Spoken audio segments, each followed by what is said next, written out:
Hello and welcome to Cool Cat Cat, where we take a retro look at our contemporary milieu through the lenses of the Second Vatican Council and the Catechism of the Catholic Church. Here's your host.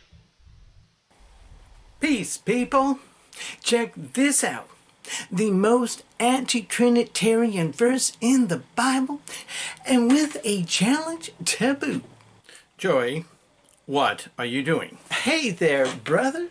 I'm just checking out this video here with a challenge that supposedly refutes the Trinity. And this challenge was addressed to you? Nah, it was addressed to David Wood, Sam Shamoun, and other preachers, and all normal Christians. And you think that you are a normal Christian, Joey? Very well. Proceed. And I will represent. But Robbie, man, you're not a Muslim or even a Unitarian. How can you represent? Joey, the argument has been logically arrived at. Therefore, I can follow the logic of the argument and thereby represent the position. Very well, brother. Represent. So, here's the challenge. Hi, today I'm going to tell you about the most anti-trinity verse of the Bible. I'm talking about Book of Numbers 23:19, which says that God is not a man nor a son of a man, whereas rest of the Bible is calling Jesus a man and son of a man at several places. So my question is, if God is not a man and Jesus is a man, can Jesus be God? If God is not a son of a man and Jesus is a son of a man, can Jesus still be God? And if God is not a man and Jesus is the son of a man, so can Jesus be son of a God? So looking forward for your answers, and please don't forget to subscribe, like and share. And it's a challenge for basically David Wood, Sam Shamoun, Al-Fadi, all the preachers of the Christianity as well, and all the normal Christians as well. Well, there you have it, Robbie. The biblical verse that proves the Trinity is false. Boo-yah! You mock, Joey, but the logic is sound. If God is not a man, nor the son of a man, then Jesus cannot be God. Boo-yah. Robbie, my man, I mock because this passage is actually aimed at the incarnation of Jesus. It doesn't do anything to the Trinity, even if it was true. But that's a totally different topic. You know, a friend of mine liked to say that a text without context is pretext. And this is the case. The context is missing. The actual verse reads as follows: God is not a man that he should lie, or a son of man that he should change his mind. Has he not said and will not do it? Or has he not spoken and will not fulfill it? So you see, Robbie, there is more happening here. Yes, but Joey, the main point still has been made. The video was just focusing on the main point. Really, brother? The main point? Nah. The main point is that God doesn't change his mind, but will do what he has spoken. That's the main point. But if that is the point, Joey, then why the reference to God not being a man or a son of man? Robbie, my brother, to understand that, we will need to understand the greater context of what's happening here. You see, starting in Numbers 22, we read that King Balak wanted to hire Balaam, a prophet of God, to curse the people of Israel. Now, at first, Balaam refused because he could not go against God's will. But when Balak increased his offer, Balaam agreed to try.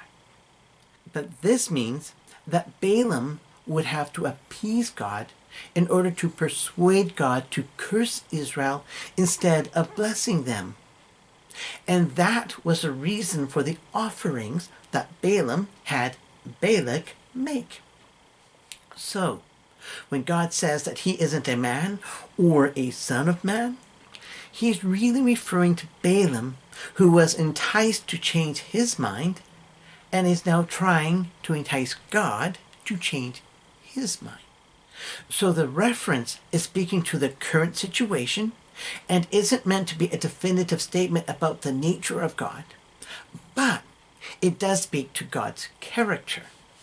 But Joey, if God becomes a man, then does his nature not change as well? Nah, man.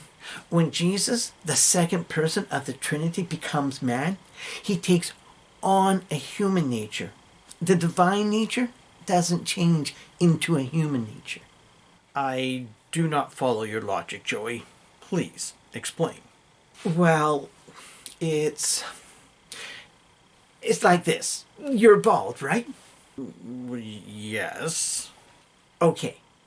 And when you wear a hat like this? I do not like this one.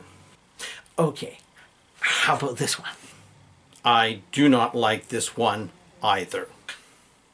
All right. This one? It will do. Okay. When you're wearing a hat and, say, a jacket, your appearance changes.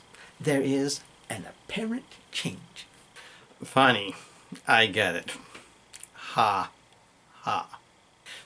The thing is, Robbie, while there is a change in your appearance, there is no change to your nature or your character. It's kind of like that with Jesus when he took on a human nature. There's an apparent change because there's a human nature, but the divine nature hasn't changed. Kind of like you with a hat and jacket. But Joey, if Jesus took a human nature, then does it not mean that he should be able to lie and change his mind? And would that not contradict this Bible passage? Nah, not really. I mean, there's the potential, but it's like this. Pelagius taught that we could become righteous, holy, on our own merits. But the church condemned his teaching. While there may be a potential to be holy or righteous, our fallen nature, because of original sin, has a tendency to sin, therefore making that potential an unrealized reality. In a similar way, when Jesus took on human nature, there was a potential to change his mind. But because of his divine nature, it is an unrealized potential. So Joey, are you saying that Jesus took on our concupiscence? Like Hebrews says, he was like us in all things? No, man, no. Not at all, man. No. Hebrews 4 verse 15 states that Jesus was like us in all things except sin. Jesus only needed to take on our human nature, the one Adam had before the fall. He only needed the potential. Since concupiscence is the result of the sin of Adam and Eve, he didn't need to take that on. So, Robbie, Jesus, the Word of God, takes on the fullness of human nature in becoming man while retaining his divine nature. Listen, people, this passage fails to disprove the Trinity. It really only addresses the incarnation. But this challenge also misunderstands the incarnation. It seems to conclude that when the Word, the second person of the Trinity, became incarnate, he gave up his divinity. But that isn't the case. Jesus is fully human and fully divine. He is not a mere man. Therefore, this passage doesn't contradict and doesn't disprove the incarnation or the Trinity. Look, if there's some point that you think I have missed, please let me know in the comments and I will address it.